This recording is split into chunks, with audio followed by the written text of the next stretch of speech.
চিকিৎসাধীন নূরের অবস্থা শঙ্কামুক্ত নয় এখনো। মারধরের প্রতিবাদে বিভিন্ন স্থানে বিক্ষোভ। বিচার বিভাগীয় তদন্তের সিদ্ধান্ত সরকারের।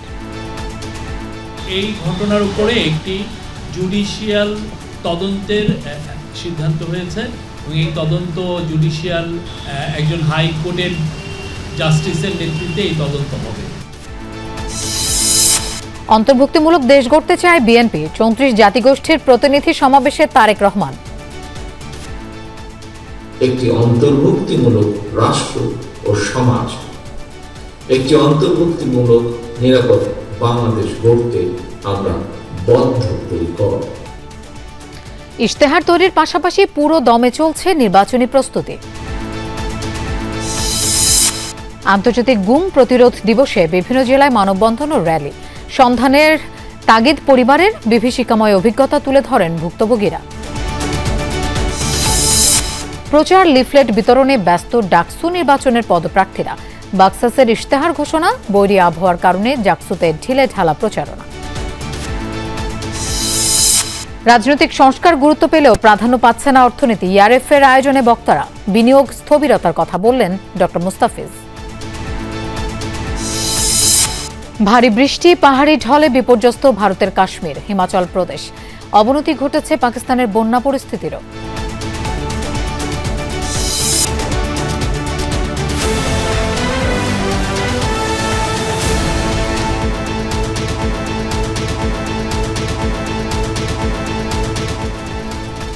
শুভেচ্ছা, আমন্ত্রণ সন্ধ্যার বাংলাদেশের আয়োজনে। আপনাদের সঙ্গে থাকছি আমি মৌসুমী আহমেদ লোপা। এতক্ষণ শিরোনাম দেখছিলাম। নুরুল হক নূরের মাথায় প্রচণ্ড আঘাত করা হয়েছে। তার অবস্থা এখনো শঙ্কামুক্ত নয় বলে জানিয়েছেন চিকিৎসক। আর তার দল গণ অধিকার পরিষদের দাবি, পুরো হামলাই পরিকল্পিত, দায়িত্বশীলরা দায় এড়াতে পারে না। যারা এই ঘটনা ঘটিয়েছে তাদের শাস্তির দাবি জানিয়েছে বিএনপিও। নুরুল হক নূরের চিকিৎসায় গঠন করা হয়েছে 6 সদস্যের মেডিকেল বোর্ড।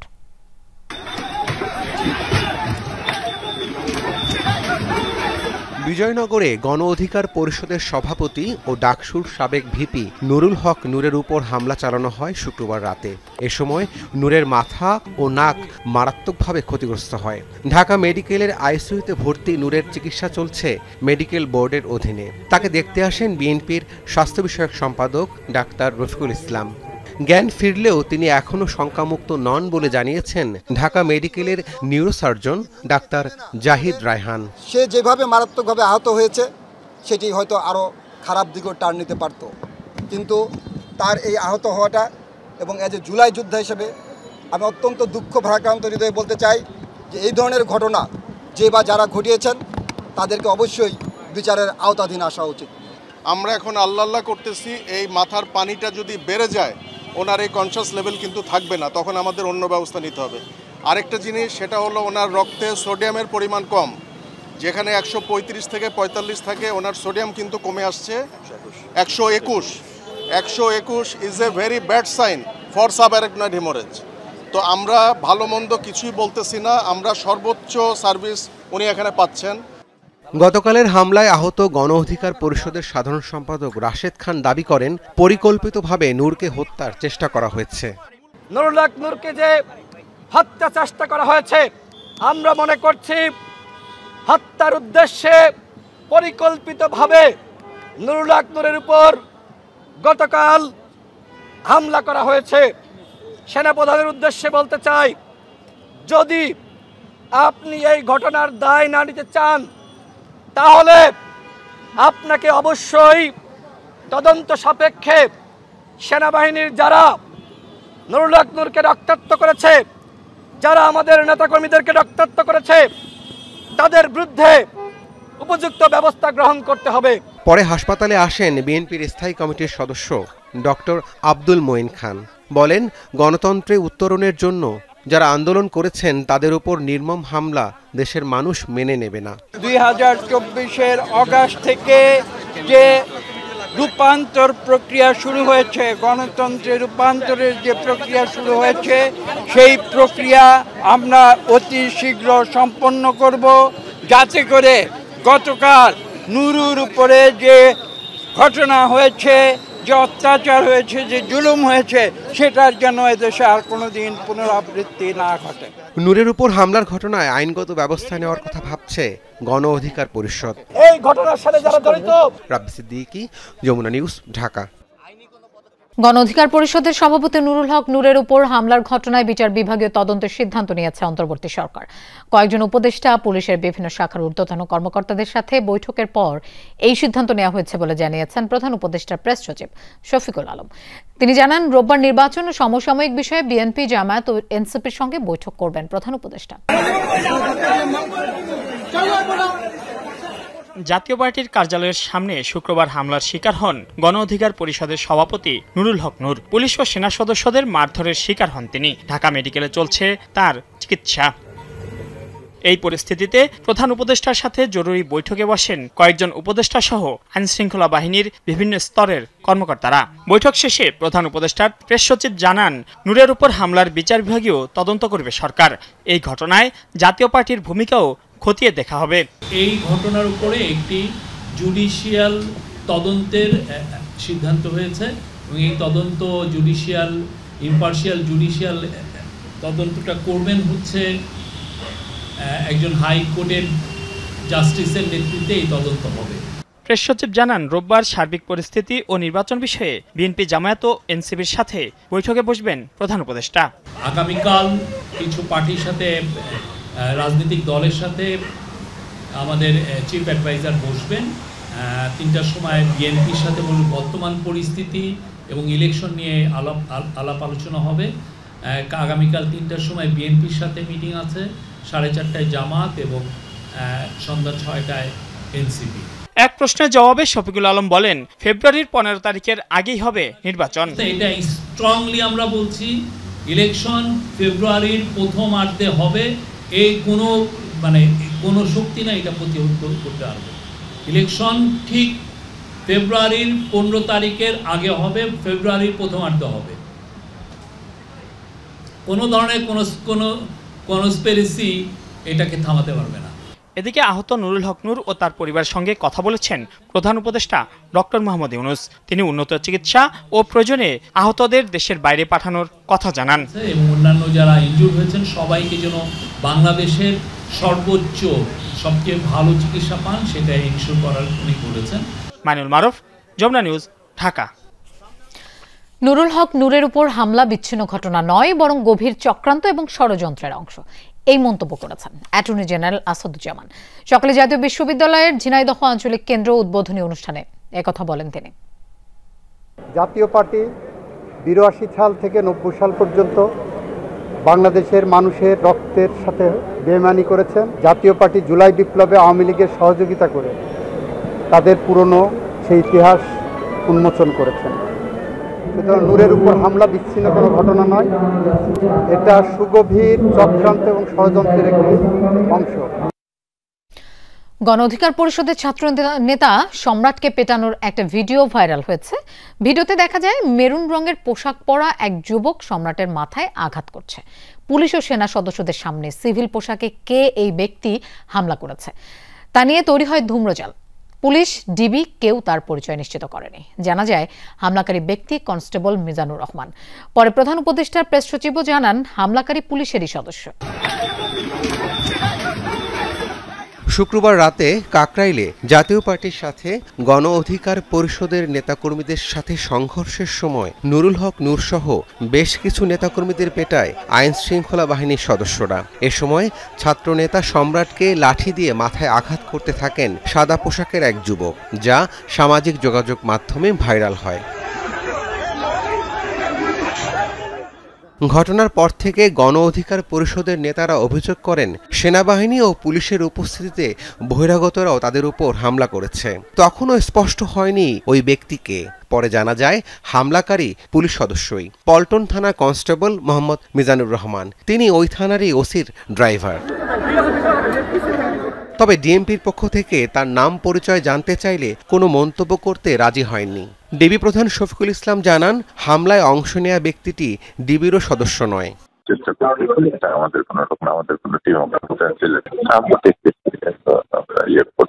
বিকেলে প্রধান উপদেষ্টার প্রেস সচিবের এক ব্রিফিংয়ে সাংবাদিকদের প্রশ্নে জানানো হয় মেরুন রঙের টি শার্ট পরা ওই ব্যক্তি পুলিশ কনস্টেবল। এটা তদন্ত করা হচ্ছে। আমি যেটা জানি উনি হচ্ছেন একজন পুলিশ কনস্টেবল।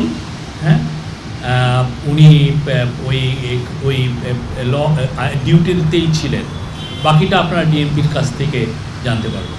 বিচার বিভাগীয় তদন্তের মাধ্যমে হামলার প্রকৃত কারণ উদ্ঘাটন করা হবে বলে জানান প্রেস সচিব। এখানে আমরা যা কাজ করছি প্রত্যেকটার বিষয়ে আমাদের সিনসিয়ারিটি আছে। রাব্বি সিদ্দিকী, যমুনা নিউজ, ঢাকা। গণ অধিকার পরিষদের সভাপতি নুরুল হক নূরের উপর হামলার প্রতিবাদে দেশের বিভিন্ন স্থানে বিক্ষোভ করছে শিক্ষার্থী সহ বিভিন্ন সংগঠনের নেতাকর্মীরা। অবিলম্বে হামলাকারীদের বিচারের দাবি জানান সবাই। এদিকে টাঙ্গাইল, খুলনা আর গাইবান্ধায় জাতীয় পার্টির কার্যালয় ভাঙচুর করা হয়েছে। চট্টগ্রাম মহানগরী ১৬ শহর, সড়কে ব্যারিকেড, টায়ারে আগুন জ্বেলে গণ অধিকার পরিষদের নেতাকর্মীদের ক্ষোভ প্রকাশ। ঢাকায় সংগঠনটির সভাপতি নুরুল হক নূরের উপর হামলার প্রতিবাদেই এই বিক্ষোভ।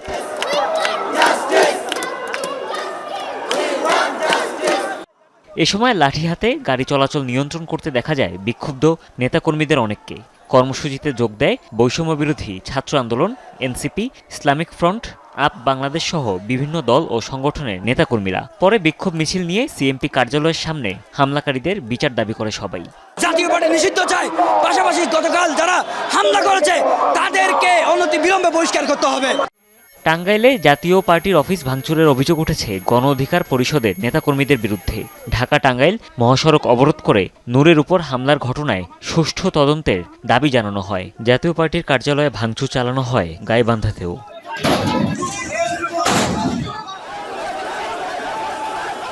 খুলনাতে বিক্ষোভ মিছিলে গণ অধিকার পরিষদের নেতাকর্মীদের সাথে সংঘর্ষ হয় পুলিশের। আহত অন্তত ৩০ জন।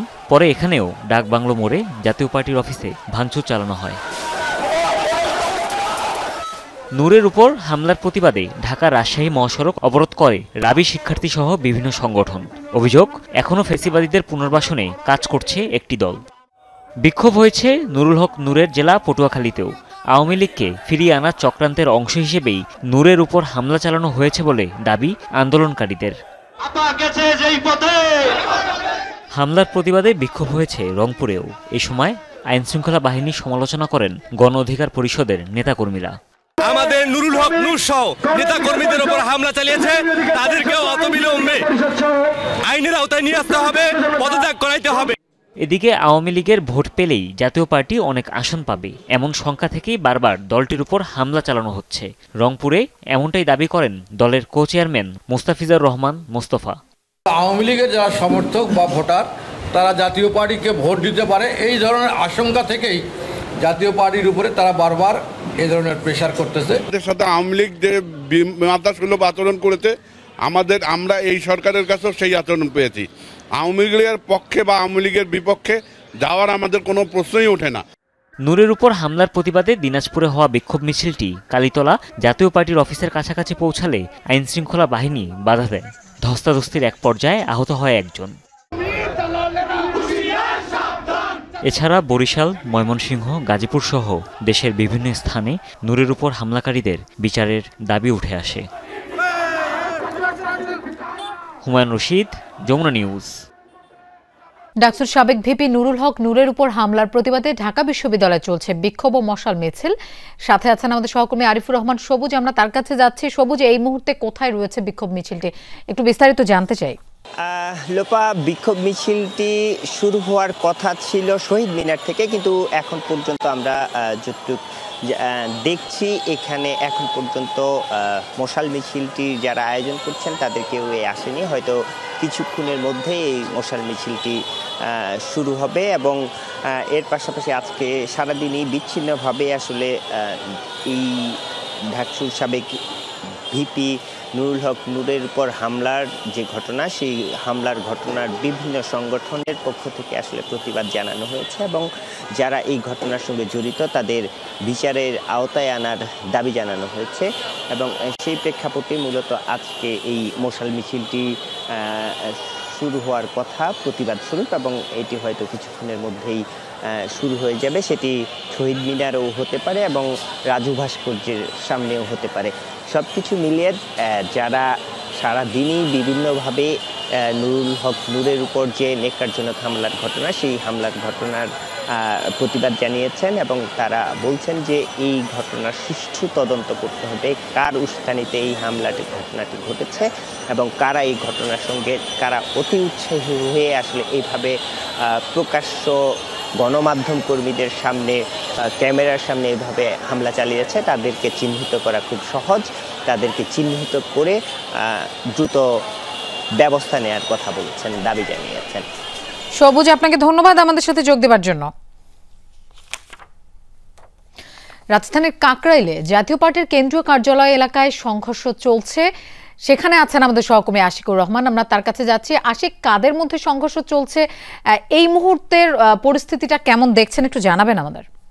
লোপা কাকরাইল মোড়ে রয়েছে, যেখানে জাতীয় পার্টির কেন্দ্রীয় অফিস এবং সেই অফিসের সামনে কিছুক্ষণ আগে গণ অধিকার পরিষদের নেতাকর্মীরা তারা এসেছিলেন এবং তারা এসে যে কাকরাইল জাতীয় পার্টির যে পার্টি অফিস, সেই পার্টি অফিসের নিচে আগুন ধরিয়েছিল এবং সেখানে ভাঙচুর চালিয়েছে এবং পরক্ষণেই সেটিকে প্রতিহত করার চেষ্টা করে পুলিশ এবং পুলিশের সাথে ঠিক তখনই দফায় দফায় কিন্তু গণ অধিকার পরিষদের যারা নেতাকর্মী তাদের সাথে ধাওয়া পাল্টা দেওয়া হয়েছে।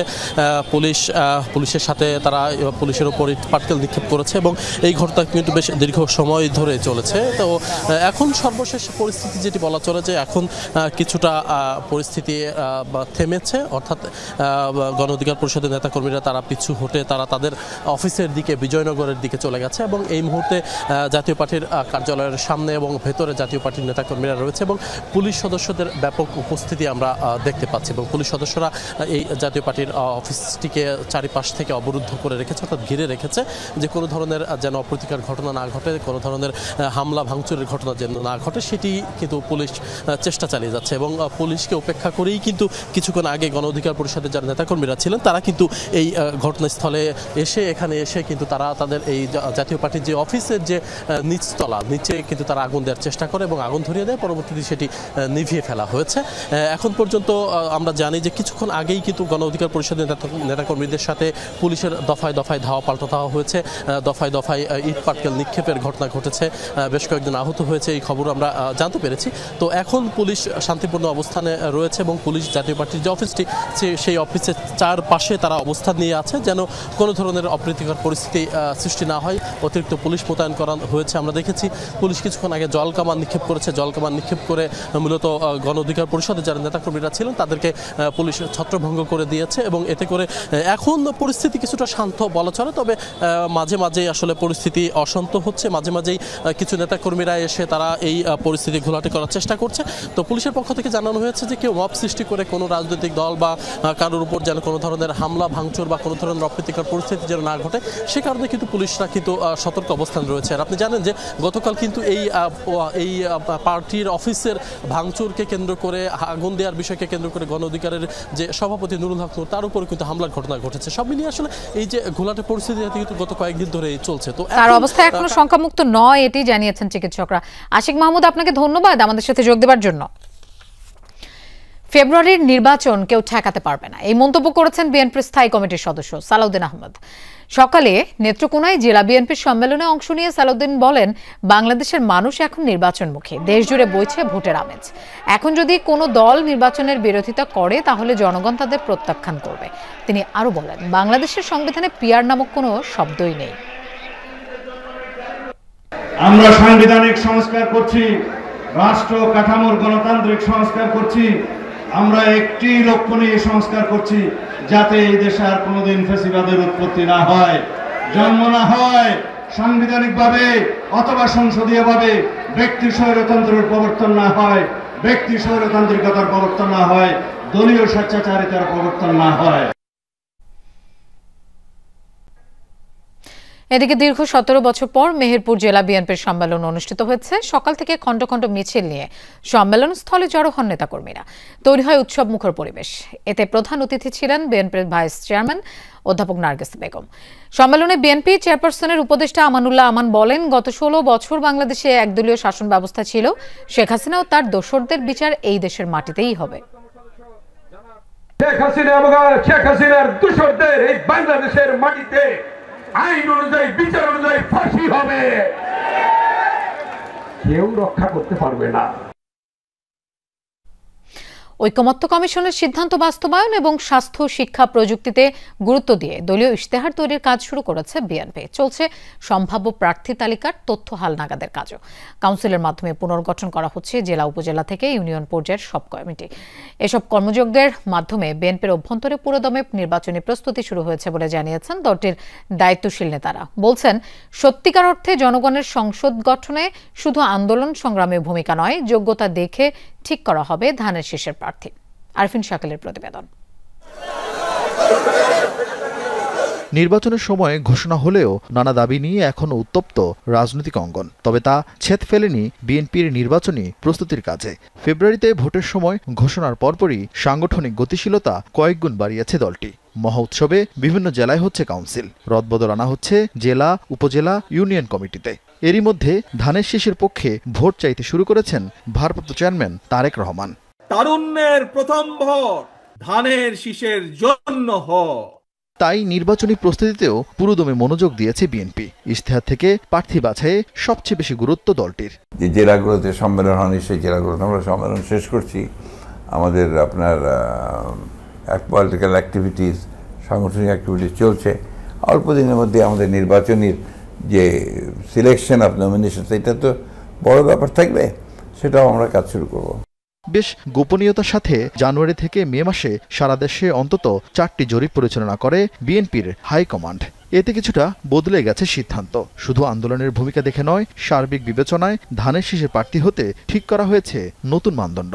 আন্দোলনের ত্যাগ, তিতিক্ষা, ভূমিকা, দীর্ঘদিনের রাজনৈতিক অভিজ্ঞতা, এটা একমাত্র যোগ্যতা হবে না। জনগণের চাহিদা মাফিক তাদের প্রত্যাশা পূরণের জন্য মেধাবী রাজনীতিবিদদেরকে আমরা বিবেচনায় নেব। এটা সমৃদ্ধ পার্লামেন্টের জন্য যাদেরকে প্রয়োজন, এই সমস্ত বিষয়গুলো বিবেচনা করে প্রার্থী সিলেকশন হবে। অ্যাক্টিং চেয়ারম্যান অনেকদিন ধরেই এই প্রস্তুতি নিচ্ছেন, তার কাছে তালিকা আছে, জনপ্রিয়তার কে কোথায় অবস্থান করছে সেটাও তারা জানেন। বড় দলের কম্পিটিশন তো থাকবেই, তারপরে দলের স্বার্থে সবাই মেনে নেবে। 2018 সালের নির্বাচনে 19 অঙ্গীকার নিয়ে ইশতেহার ঘোষণা করেছিল বিএনপি। সেই ইশতেহারে গণতন্ত্র ও আইনের শাসন, বিচার বিভাগ, মত প্রকাশের স্বাধীনতা সহ বেশ কিছু বিষয় অঙ্গীকার করে দলটি। এবারও সেসব বিষয়ে গুরুত্ব দিয়ে ঐক্যমত্য কমিশনের সিদ্ধান্ত ও 31 দফা সমন্বয়ে ইশতেহার প্রণয়নের কাজ শুরু করেছেন নেতারা। এজন্য করা হয়েছে কয়েকটি সাব কমিটি। জাতীয় ঐক্যমত্য কমিশনের আলাপ আলোচনার মধ্য দিয়ে যে সমস্ত বিষয়ে ঐক্যমত্য প্রতিষ্ঠা হয়েছে সেগুলোকে আমরা ধারণ করব। আমরা শিক্ষা এবং স্বাস্থ্যকে গুরুত্ব দেব, যাতে করে আমাদের প্রত্যেকটা শিশু স্কুলে যায় এবং প্রত্যেক নাগরিক অবশ্যই প্রাথমিক স্বাস্থ্য সেবাটা বাধ্যতামূলকভাবে পায়। 2001 সালের নির্বাচনের আগে 30টির বেশি অঙ্গীকার নিয়ে ক্ষমতায় এসেছিল বিএনপি, যার মধ্যে অনেকগুলোই পূরণ করেনি দলটি। তবে দুর্নীতি দমন কমিশন, নারী আসন বাড়ানো সহ শিক্ষা, অর্থনীতি, কৃষিখাতে বেশ কিছু প্রতিশ্রুতি পূরণ করেছিল খালেদা জিয়া সরকার। আরফিন শাকিল, যমুনা নিউজ, ঢাকা। দেশের বিভিন্ন স্থানে নানা কর্মসূচিতে আন্তর্জাতিক গুম প্রতিরোধ দিবস পালিত হয়েছে। সিলেটের চৌহাট্টায় মানববন্ধন করেছে আমরা গুম পরিবার। এতে অংশ নেন বিএনপি চেয়ারপারসনের উপদেষ্টা আরিফুল হক চৌধুরী। এ সময় বিএনপি নেতা ইলিয়াস আলী সহ গুমের শিকার মানুষদের সন্ধানের তাগিদ দেন তিনি। বলেন, জাতি যখন নির্বাচনের জন্য প্রস্তুত, তখনই ষড়যন্ত্রের গন্ধ পাওয়া যাচ্ছে, আলামত দেখা যাচ্ছে আরেকটি ফ্যাসিজমের। এই অপচেষ্টা প্রতিরোধে সবাইকে ঐক্যবদ্ধ হওয়ার আহ্বান জানান আরিফুল হক। এখানে আরো ষড়যন্ত্র গন্ধ পাচ্ছি। একদিকে গুম, অন্যদিকে দেশের সামগ্রিক পরিস্থিতিতে এই ফ্যাসিজমের আরেকটি আলামত আমরা দেখতে পাচ্ছি। মানববন্ধন ও র্যালি হয়েছে খুলনাতেও। সকালে নগরীর পিকচার প্যালেস মোড়ে মানববন্ধন করা হয়। বক্তারা বলেন, গুমের শিকার যেসব মানুষের সন্ধান এখনো মেলেনি, তাদের স্বজনরা জানেও না পরিবারের প্রিয় মানুষটি আদৌ বেঁচে আছে কিনা। ময়মনসিংহে মানববন্ধনের পাশাপাশি র্যালি করেছে মানবাধিকার সংগঠন অধিকার ও মায়ের ডাক। ডাকসু নির্বাচনে প্রচারণায় ব্যস্ত সময় পার করছেন প্রার্থীরা। ভোটারদের কাছে হ্যান্ডবিল আর লিফলেট বিতরণ করে কুশল বিনিময় করছেন প্রার্থীরা। তবে নারী প্রার্থীদের অভিযোগ, বিশ্ববিদ্যালয়ের প্রশাসনিক নানা নিয়মের কারণে পিছিয়ে পড়ছেন তারা। একই পদে প্রতিদ্বন্দ্বিতা করা পুরুষ প্রার্থীরা প্রচারণায় বেশি সুযোগ পাচ্ছেন বলে অভিযোগ তাদের। এদিকে 8টি প্রস্তাবনা আকারে ইশতেহার ঘোষণা করেছে বাক্সাস। সকাল থেকে অনেকটা নীরব ছিল ঢাকা বিশ্ববিদ্যালয় ক্যাম্পাস। ছুটির দিন হওয়ায় প্রার্থী বা ভোটারদের তেমন পদচারণা ছিল না। তবে বেলা বাড়ার সঙ্গে সঙ্গে হলগুলোতে প্রচারণা শুরু হয়। বিভিন্ন হলের সামনে লিফলেট ও হ্যান্ডবিল বিতরণ করেন কেন্দ্রীয় ও হল সংসদের প্রার্থীরা। ভোটারদের সঙ্গে সখ্যতা আরও বাড়ানোর চেষ্টা তাদের। নির্বাচিত হলে শিক্ষার্থীদের হয়ে কাজ করার প্রতিশ্রুতিও দেন তারা। ঠিক ওইভাবে কোনো বাধা নাই, কিন্তু প্রচারণের যে আচরণবিধি আছে এগুলো মাঝে মাঝে 2-1টা লঙ্ঘন হচ্ছে। ছাত্রদের কোন জায়গাগুলোতে ইফোর্ট দেওয়া প্রয়োজন, কোন জায়গাগুলোতে তাদের গ্যাপ আছে, কোন জায়গাগুলোতে উন্নয়ন করা প্রয়োজন, প্রত্যেকটা সেক্টরে আমি আমার মতো করে কাজ করেছি স্টুডেন্টদের সবাইকে নিয়ে। এই জায়গায় আমরা শিক্ষার্থীদের কণ্ঠস্বর হয়ে উঠতে চাই, শিক্ষার্থীদের প্রতিনিধিত্ব করতে চাই। প্রচার প্রচারণার ক্ষেত্রে বৈষম্যের কথাও তুলে ধরেন নারী প্রার্থীরা। বলেন, নারী হলের সংখ্যা কম, তার ওপর নারীদের এক হল থেকে অন্য হলে যাতায়াতের সুযোগ না থাকায় পুরুষ প্রার্থীরা প্রচারণায় সুযোগ পাচ্ছেন বেশি। ছেলেদের হল সংখ্যা নারীদের হল সংখ্যার প্রায় দ্বিগুণ, সেই ক্ষেত্রে কিন্তু ছেলেদের প্রচারণার জায়গাটা, বিচরণ করার জায়গাটা অনেক বেশি। তো সেই জায়গাটায় কিন্তু নারী শিক্ষার্থীর জন্য কেন্দ্রীয়তে লেভেল প্লেইং ফিল্ড কিন্তু তৈরি হয়নি। একটা ছেলে হয়ে সে 13টা হল কভার করতে পারছে, আর একটা মেয়ে সে তাদের মেয়েদের 5টা হলই কভার করতে পারছে না। তো এখানে একটা ছেলের এবং একটা মেয়ের যে পার্থক্য সেটা দৃশ্যমান। এদিকে 8 দফার ইশতেহার ঘোষণা করেছে আব্দুল কাদের ও আবু বাকের মজুমদারের প্যানেল গণতান্ত্রিক ছাত্র সংসদ, যেখানে প্রাধান্য পেয়েছে একাডেমিক ও প্রশাসনিক সংস্কার, নারী নিরাপত্তা, স্টুডেন্ট ওয়েলফেয়ার, ক্যারিয়ার ও স্কিল ডেভেলপমেন্টের মতো বিষয়গুলো। ক্রেডিট ট্রান্সফারের কথা বলতেছি আমরা। ঢাকা বিশ্ববিদ্যালয়ের শিক্ষার্থীদের ক্রেডিট ট্রান্সফার করেন বিশ্বের যে কোনো আন্তর্জাতিক মানের বিশ্ববিদ্যালয়ে যাতে ভর্তি হতে পারে, তার জন্য বিশ্ববিদ্যালয় প্রশাসনের সাথে বিভিন্ন বিশ্ববিদ্যালয়ের মধ্যে চুক্তি করা হবে। রাষ্ট্র কর্তৃক বেদখল হওয়া ঢাকা বিশ্ববিদ্যালয়ের 300 একর জমি আইনি প্রক্রিয়ার মাধ্যমে আমরা ফিরিয়ে আনতে কাজ করব।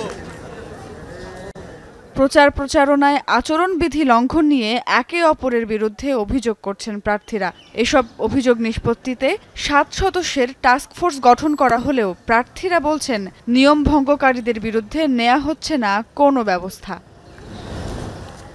সুমাইয়া ঐশী, যমুনা নিউজ, ঢাকা। জাকসু নির্বাচনে চলছে দ্বিতীয় দিনের প্রচারণা। দুপুর পর্যন্ত বৈরী আবহাওয়ার কারণে প্রচারণা ছিল কম। দুপুরের পর পরিস্থিতির উন্নতি হলে প্রচারণা জমে ওঠে। ছাত্র দলের পাশাপাশি অন্য ছাত্র সংগঠনগুলো চালিয়েছে গণসংযোগ। এবার জাকসু নির্বাচনে 179 জন প্রার্থী, এর মধ্যে ভিপি পদে 10 জন, জিএস পদে 9 এবং এজিএস পদে লড়ছেন 16 জন। শুক্রবার চূড়ান্ত প্রার্থী তালিকা প্রকাশের পর থেকেই শুরু হয় প্রচারণা।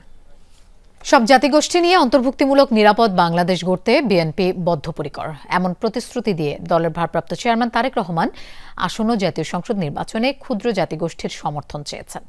সরকারি চাকরিতে পিছিয়ে পড়া জনগোষ্ঠীর জন্য সহজ করার প্রতিশ্রুতি দেন তিনি। আর দলের মহাসচিব মির্জা ফখরুল ইসলাম আলমগীর বলেন, একটি উগ্রবাদী পক্ষ দেশের মানুষকে বিভক্ত করতে চায়। আরফিন শাকিলের রিপোর্টে দেখুন বিস্তারিত।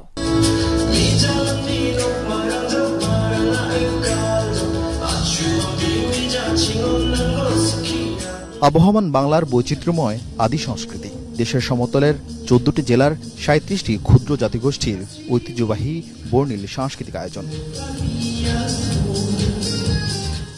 ময়মনসিংহ টাউন হলে জাতীয়তাবাদী ক্ষুদ্র জাতিগোষ্ঠী দল আয়োজন করে বৈচিত্র্যপূর্ণ এমন সমাবেশের। ঐক্য আর সম্প্রীতির বার্তা নিয়ে বর্ণ, গোত্র আর ধর্মের রেখা ভুলে তাদের সাথে যোগ দেন আশপাশের জেলার কয়েক হাজার ক্ষুদ্র জাতিগোষ্ঠীর মানুষও। প্রায় 3 বছর পর ময়মনসিংহে বিএনপির কোনো আয়োজনে যোগ দেন দলের মহাসচিব মির্জা ফখরুল ইসলাম আলমগীর। বললেন, সবাইকে নিয়ে রেইনবো বাংলাদেশ গড়বে বিএনপি। দুঃখের সঙ্গে বলতে হয় যে একটা চক্রান্ত চলছে, বাংলাদেশের ভবিষ্যতে যে নির্বাচন হওয়ার কথা সেই নির্বাচনকে বানচাল করে দেওয়ার জন্য একটা গোষ্ঠীর চেষ্টা করছে। আজকে দুঃখের সঙ্গে বলতে হয় যে একটি উগ্রবাদ, তারা বিভিন্ন রকম উগ্রবাদের কথা বলে মানুষকে বিভক্ত করতে চায়, বিভাজন সৃষ্টি করতে চায়। তারেক রহমান বক্তব্য শুরু করেন ময়মনসিংহকে শিক্ষা, সংস্কৃতি আর ঐতিহ্যবাহী জেলা হিসেবে আখ্যায়িত করে। আগতদের বললেন, সরকারি শিক্ষা ও কর্মসংস্থানের সুযোগ নেয়ার। ধর্ম, ভাষা, সংস্কৃতি আছে, সেটি সংরক্ষণের স্বার্থে হলেও যে কোনো মূল্যে, যে কোনো উপায় আপনাদেরকে শিক্ষা, কর্মসংস্থান এবং কর্মদক্ষতা অর্জনের সুযোগগুলো কিন্তু গ্রহণ করা অত্যন্ত জরুরি। সব জনগোষ্ঠীর জন্য নিরাপদ বাংলাদেশ গড়ার প্রতিশ্রুতি পূর্ণ ব্যক্ত করেন তারেক রহমান।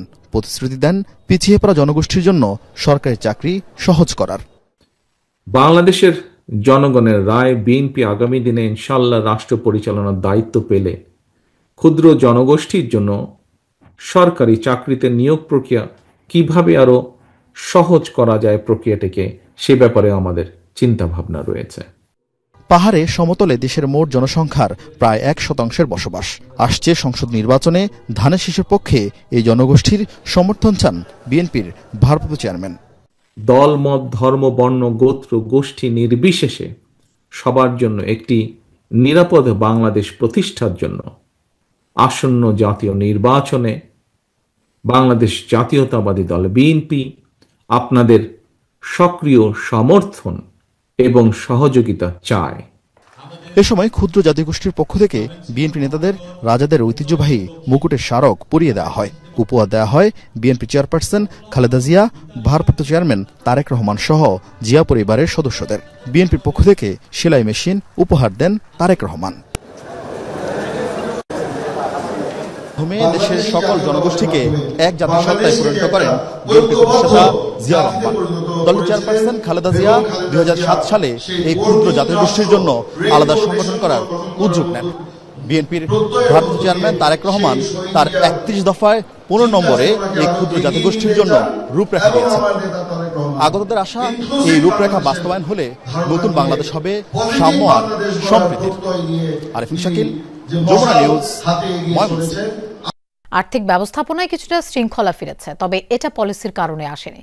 দুর্বৃত্তরা ক্ষমতা থেকে পালিয়ে যাওয়ায় ব্যাংকিং খাতে লুটপাট কমেছে। অর্থনৈতিক সাংবাদিকদের সংগঠন ইআরএফ আয়োজিত মোয়াজ্জেম হোসেন স্মারক বক্তব্যে এমন মন্তব্য করেছেন অর্থনীতিবিদ ডক্টর জাহিদ হোসেন। শ্বেতপত্র প্রণয়ন কমিটির সদস্য ডক্টর জাহিদ হোসেন বলেন, রাজনৈতিক সংস্কার গুরুত্ব পেলেও অর্থনৈতিক সংস্কার প্রাধান্য পাচ্ছে না। জানান, ট্রাম্প ট্যারিফ মহাবিপদ নয়, বরং বড় সুযোগ। যুক্তরাষ্ট্রের বাজারে বাংলাদেশের অংশীদারিত্ব বাড়বে। এই অর্থনীতিবিদের মতে গেল বছরের তুলনায় 2025 সালে সার্বিক অর্থনীতির অবস্থা কিছুটা স্বস্তিদায়ক। রফতানি ও রেমিটেন্সে মিলছে উন্নতির তথ্য, তবে বিনিয়োগের ক্ষেত্রে বেশ অবনতি ঘটেছে। কর্মসংস্থানও তেমন হচ্ছে না, বেড়েছে দারিদ্র্য। ব্যাংকিং খাতে দুর্বৃত্তায়ন বা লুটপাট, সেখানে ফাটা পড়েছে ক্ষমতাচ্যুত হওয়ার কারণে। এখানে পলিসির কোনো ভূমিকা নাই, কিন্তু মানে ওই বদলটা হয়েছে। যারা অর্থ পাচার করত তারা অর্থ পাচার করার অবস্থানে নাই। হুন্ডি বাজারে মন্দা এসছে। দেশে বিনিয়োগে স্থবিরতা বিরাজ করছে। সুষ্ঠু নির্বাচনের মাধ্যমে বিনিয়োগের পরিবেশ ফিরিয়ে আনা সম্ভব, এমন মন্তব্য করেছেন সেন্টার ফর পলিসি ডায়ালগ সিপিডির fellow professor doctor Mustafizur Rahman. এ সময় ডিবেট ফর ডেমোক্রেসির চেয়ারম্যান হাসান আহমেদ চৌধুরী কিরণ বলেন, ফেব্রুয়ারিতে ভোটের মাধ্যমে নির্বাচিত সরকার এলে এলডিসি নিয়ে সঠিক কর্মপরিকল্পনা নেওয়া সম্ভব হবে। ডিবেট ফর ডেমোক্রেসি ছায়া সংসদ বিতর্ক প্রতিযোগিতা। প্রতিপাদ্য এলডিসি গ্র্যাজুয়েশনের চ্যালেঞ্জ মোকাবেলায় বাংলাদেশের সক্ষমতা। অনুষ্ঠানের প্রধান অতিথি সিপিডি ফেলো ডক্টর মুস্তাফিজুর রহমান বলেন, অর্থনৈতিক উন্নয়নের ধারা অব্যাহত রেখে আমাদের এগিয়ে যেতে হবে। এলডিসি থেকে উত্তরণের সময় বাড়াতে আবেদনের পক্ষে মত দেন তিনি। তবে এলডিসি গ্র্যাজুয়েশন হলেও নিজেদের প্রস্তুত রাখার কথা বলেন এই অর্থনীতিবিদ। এই বিনিয়োগকে চাঙ্গা করতে গেলে আমার মনে হয় যে একটা নিশ্চিত অবস্থান বিনিয়োগকারীরা চাইবেন, তারা কিন্তু বসে আছেন। সুতরাং একটা ভালো নির্বাচন যদি করতে পারি, আমার মনে হয় যে এই অনিশ্চয়তা কাটবে। এলডিসি গ্র্যাজুয়েশনের সময়সীমা বৃদ্ধিতে সরকারকে চাপ না দিয়ে ব্যবসায়ী সংগঠনগুলোকে চ্যালেঞ্জ মোকাবেলা ও সম্ভাবনার পথ খুঁজে বের করার আহ্বান জানান ডিবেট ফর ডেমোক্রেসির চেয়ারম্যান। যে বিগত সরকার কিভাবে লুটপাট করে বাংলাদেশের আর্থিক খাত, ব্যাংকিং খাত সহ প্রত্যেকটি খাতকে একেবারে ভঙ্গুর করে দিয়েছেন, একেবারে খাদের কিনারে নিয়ে গেছেন। সে কারণে বাংলাদেশের অর্থনীতি যখন একটা ক্রান্তিকাল চলছে, এই সময় এলডিসি গ্র্যাজুয়েশনের পিছানো বা না পিছানো নিয়ে সরকার কিন্তু একটা ভীষণ বেকায়দায় রয়েছে। ছায়া সংসদ বিতর্ক প্রতিযোগিতায় সরকারি দল প্রাইম ইউনিভার্সিটি ঢাকাকে হারিয়ে বিজয়ী হয় বিরোধী দল কুমিল্লা ভিক্টোরিয়া কলেজ। হাসিবুল করিম বিজয়, যমুনা নিউজ, ঢাকা। আবারও পাহাড়ি বন্যায় বিপর্যস্ত ভারতের জম্মু কাশ্মীর ও হিমাচল প্রদেশ। জম্মু কাশ্মীরে নতুন করে প্রাণ হারিয়েছেন অন্তত 11 জন। শনিবার মেঘ বিস্ফোরণের ভারী বৃষ্টিপাতের কবলে পড়ে রাজ্য দুটি। রামবান সহ বিভিন্ন স্থানে ভূমিধসের ঘটনা ঘটে। এতে প্রাণহানির পাশাপাশি নিখোঁজ হন অনেকে। হিমাচল রাজ্যের মানালিতেও ক্ষতিগ্রস্ত হয় বহু হোটেল রেস্তোরাঁ। অপরদিকে আরও ভয়াবহ হয়ে উঠেছে পাকিস্তানের পাঞ্জাব প্রদেশের বন্যা পরিস্থিতি। রাজ্যটিতে নতুন করে ক্ষতিগ্রস্ত হয়েছে প্রায় 2 লাখেরও বেশি মানুষ। সিন্ধু প্রদেশেও বাড়ছে বন্যার পানি, জারি করা হয়েছে সতর্কতা। এই ছিল আজকে সন্ধ্যার বাংলাদেশের আয়োজনে। এতক্ষণ সাথে থাকার জন্য ধন্যবাদ সবাইকে।